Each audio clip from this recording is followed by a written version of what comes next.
अस्सलाम वालेकुम। Welcome to study camp by Zubair.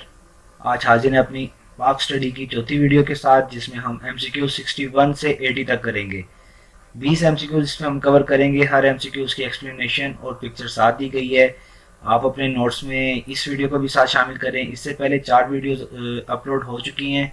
जिन्होंने वो वीडियोस नहीं देखी वो वीडियो भी देख लें। लिंक में मैं डिस्क्रिप्शन में मैं लिंक डाल दूंगा।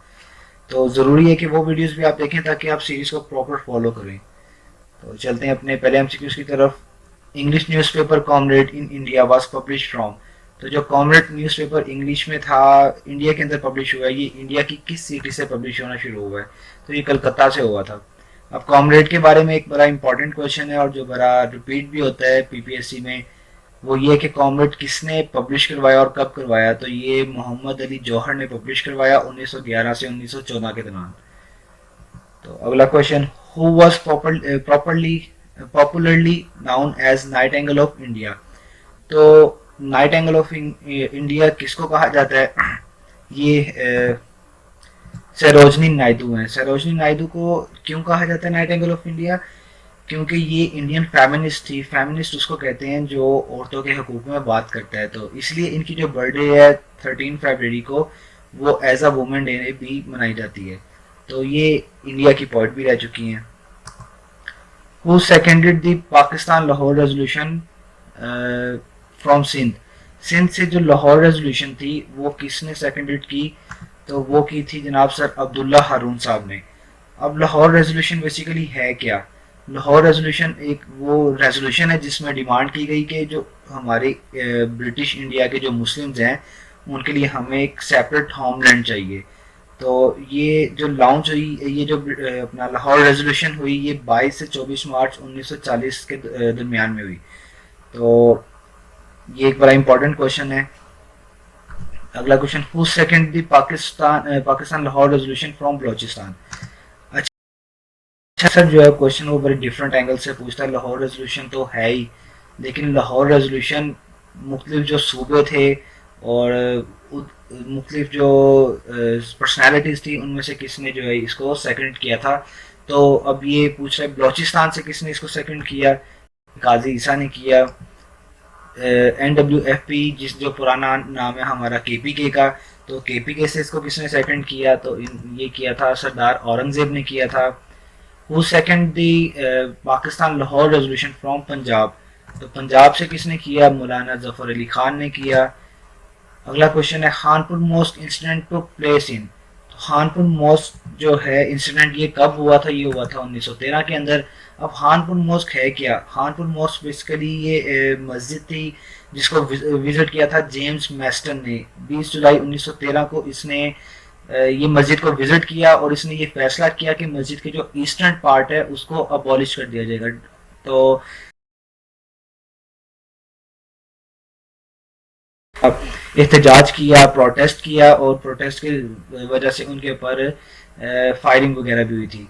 तो वहाँ से जो है वो मुसलमान काफ़ी अगेंस्ट हो गए इनके और काफ़ी मामला उसमें खराब हुए, मुसलमानों को जानी नुकसान भी हुआ था। तो ये जी 1913 को हुआ था, 20 जुलाई 1913 को सर जेम्स मैस्टन ने ये ऑर्डर्स दिए थे। From women who second the Lahore resolution. औरतों की तरफ से जो है वो किसने ये लाहौर रेजोल्यूशन को सेकंड किया था? तो वो बेगम मोहम्मद अली जौहर थी। Quaid-e-Azam continue his dual membership of Congress and Muslim League for the period of. Quaid-e-Azam चूंकि कांग्रेस के मेंबर भी थे और मुस्लिम लीग के मेंबर भी थे, तो इन्होंने दोनों, इनके पास जो दोनों मेंबरशिप एट ए टाइम थी वो उसका टेन्योर था 7 साल। अब कायदे आजम ने जो कांग्रेस ज्वाइन की थी, कांग्रेस इन्होंने 1906 के अंदर ज्वाइन की और कांग्रेस लेफ्ट की थी 1920 के अंदर। तो और जो अगर मुस्लिम लीग की बात करें तो कायदे आजम ने मुस्लिम लीग ज्वाइन की थी 1913 के अंदर और ऑनवर्ड जब पाकिस्तान की आज़ादी तक वो उसी के मेंबर थे और उसके बाद एज अ गवर्नर जनरल उन्होंने सर्व किया था। तो 1906 से 1920 तक हो गया कांग्रेस का टेन्योर और 1913 से ऑनवर्ड आ गए। तो इसके दरमियान में ये 7 साल का टेन्योर है जो उनको ड्यूअल मेंबरशिप थी दोनों पार्टीज की। अगला question, the cabinet mission announce it's plan on. Cabinet mission ने अपना प्लान कब अनाउंस किया? तो कैबिनेट मिशन ने अपना प्लान किया 16 मई 1946। अब कैबिनेट मिशन क्या है? Cabinet mission basically transfer of power है। कहाँ से? ब्रिटिश गवर्नमेंट से पावर्स ट्रांसफर करके इंडियन जो लीडरशिप्स थी, जो पॉलिटिकल लीडरशिप थी, उनको उन्होंने पावर ट्रांसफर करनी थी। तो ये आया 16 मई 1946 को। इसके जो मेंबर थे कैबिनेट मिशन के, ये पैथिक लॉरेंस थे, सर स्टैफर्ड क्रिप्स थे और एवी अलेक्जेंडर थे।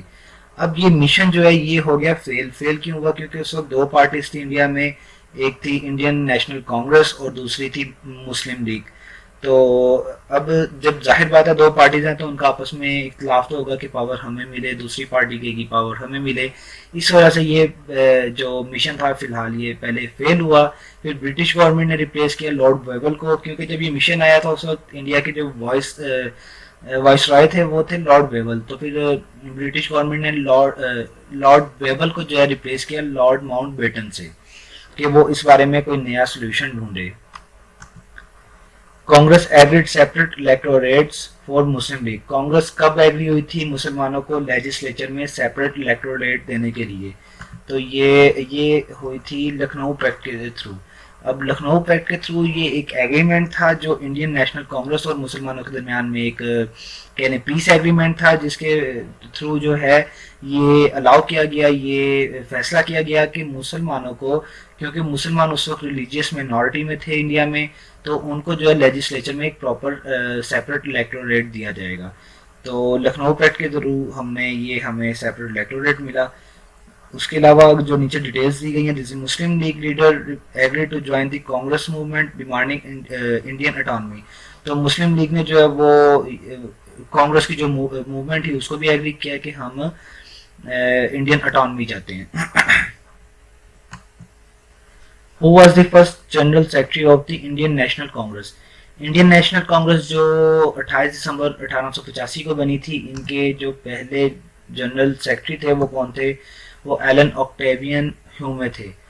तो जो इतना लंबा नाम जिनसे ना याद हो वो सिर्फ लास्ट वर्ड या फर्स्ट वर्ड कर सकते हैं, ह्यूमे। ह्यूमे जो है वो पहले जनरल सेक्रेटरी थे इंडियन नेशनल कांग्रेस के।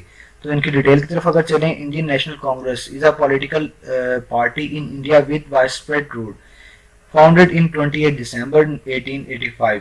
अच्छा, नेशनल कांग्रेस, ये इंडियन नेशनल कांग्रेस 1885 में बनी। इसके बनने के कितने साल बाद कायदे आज़म ने ये ज्वाइन की, ये आपने नीचे मुझे कमेंट्स में बताना है। It was the first modern national movement to emerge in the British Empire in Asia. अब ये इनके फाउंडर हो गए Elon Octavian ह्यूमे, नोबी।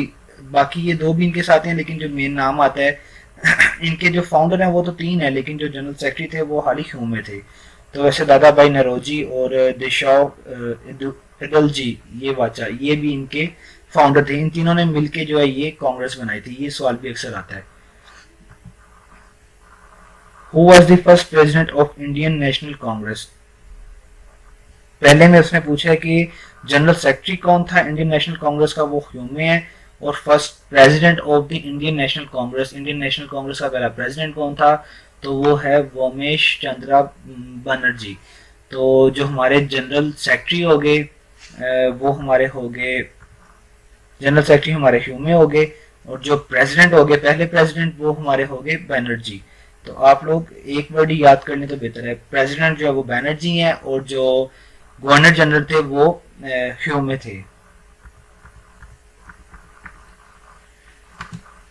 Name the person who took part in all 3 round table conference and was the first foreign minister of Pakistan. मतलब वो पाकिस्तान के कौन से लीडर थे जिन्होंने तीनों राउंड टेबल कॉन्फ्रेंस भी जो है वो अटेंड की और पाकिस्तान के पहले फॉरेन मिनिस्टर भी रह चुके हैं। ये क्वेश्चन भी काफ़ी इंपॉर्टेंट है। ये सर जफरुल्लाह खान जो है वो हमारे पहले फॉरेन मिनिस्टर थे, ये अक्सर सवाल आता है। अच्छा, राउंड टेबल कॉन्फ्रेंस कंसेक्टिवली 3 साल हुई 1930 से 1932 तक। इस जो कॉन्फ्रेंस की थी ये कायदे आज़म ने जो है वो कहने एडवाइस किया या उन्होंने डिमांड की वाइसरॉय जो लॉर्डविन थे कि ये करवाई जाए। इसका मकसद ये था कि इंडिया में जो है वो कॉन्स्टिट्यूशनल रिफॉर्म्स के बारे में डिस्कस किया जाए। तो ये उस ज़िम्रे में जो है ये आपकी 3 राउंड टेबल कॉन्फ्रेंस हुई। तो The Round Table Conference of 1930 to 1932 were a series of peace conferences organized by the British government and Indian National Congress, Indian political personality to discuss constitutional reforms in India. They were conducted as per the recommendation of Muhammad Ali Jinnah to Viceroy Lord Larvin.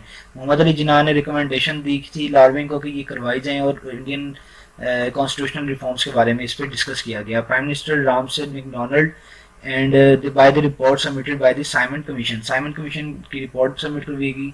Simon Commission was a group of seven member of parliament under the chairperson of Sir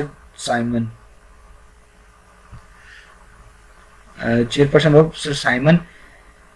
The commission arrived in India in 1928 to study constitutional reforms of Britain, largest and most important possession in 1930. Who have the कायदे आज़म in preparation of 14 points. तो कायदे आज़म की 14 नकात लिखने में किसने मदद की? वो मोहम्मद अली जौहर हैं. ये काफ़ी पुराना क्वेश्चन है और ये अभी भी जो है वो पीपीएससी रिपीट कर रहा है, तो इसको ज़रूर आप देखें. इसकी ये 14 पॉइंट. अच्छा, 14 पॉइंट का जो मकसद था वो पहले तो ये 14 पॉइंट मार्च 1929 को आए और ये किसके रिस्पांस में आई है? नेहरू रिपोर्ट, जो जवाहरलाल नेहरू ने अपनी रिपोर्ट दी थी 1928 के अंदर, उसके रिस्पांस में कायदे आज़म ने 1929 में अपने 14 नकात दिए. ये कहा इसमें ये गया था कि मुसलमानों को गवर्नमेंट जो जॉब्स हैं, जो सेल्फ गवर्नमेंट बॉडीज़ हैं, इनमें जो है वो प्रॉपर उनकी वेटी जो उनको हिस्सा दिया जाए. और इसमें सेपरेट इलेक्टोरेट के बारे में भी बार बार जो कायदे आज़म ने बात की कि लेजिस्लेशन में हमें सेपरेट इलेक्टोरेट चाहिए. 14 नकात में वो भी उनका एक एजेंडा शामिल था. Government of India act 1935 divided the country into how many provinces. Indian act 1935 जो है उसने कंट्री जो थी इंडिया उसको कितने प्रोविंसेस में डिवाइड किया था? तो 11 में किया था. The Government Act of 1935 was an act adopted from the Parliament of UK. तो ये यूके की पार्लियामेंट से अडॉप्ट किया गया था. अब ये इंडिया ने जो है इसको चलाया था 1950 तक, और जो पाकिस्तान ने बनाया था इसको चलाया था पाकिस्तान ने अपने पहले आइन 1956 तक इसको अडॉप्ट किए रखा था. Who became the first Muslim judge of Calcutta high court. Calcutta high court का पहला जज मुसलमान कौन था? तो सईद अमीर अली. सईद अमीर अली जो है वो पहले हाई कोर्ट के जज थे. In 1902 the Indian army was recognized by. तो इंडियन आर्मी जो है वो किसने रिकॉग्नाइज की थी? ये लॉर्ड किचनर ने की थी. लॉर्ड किचनर ने जो है वो पहली दफ़ा 1902 में इंडियन आर्मी को रिकॉग्नाइज किया था. Who was the chairman of Boundary Commission to define the boundaries of the Dominion under the Indian independence act 1947. तो ये आपको पता है साइरस रैडक्लिफ थे, इन्होंने बाउंड्री कमीशन जो है वो इसको हेड किया था. और वट एवर के वो फेयर तरीके से नहीं हुआ.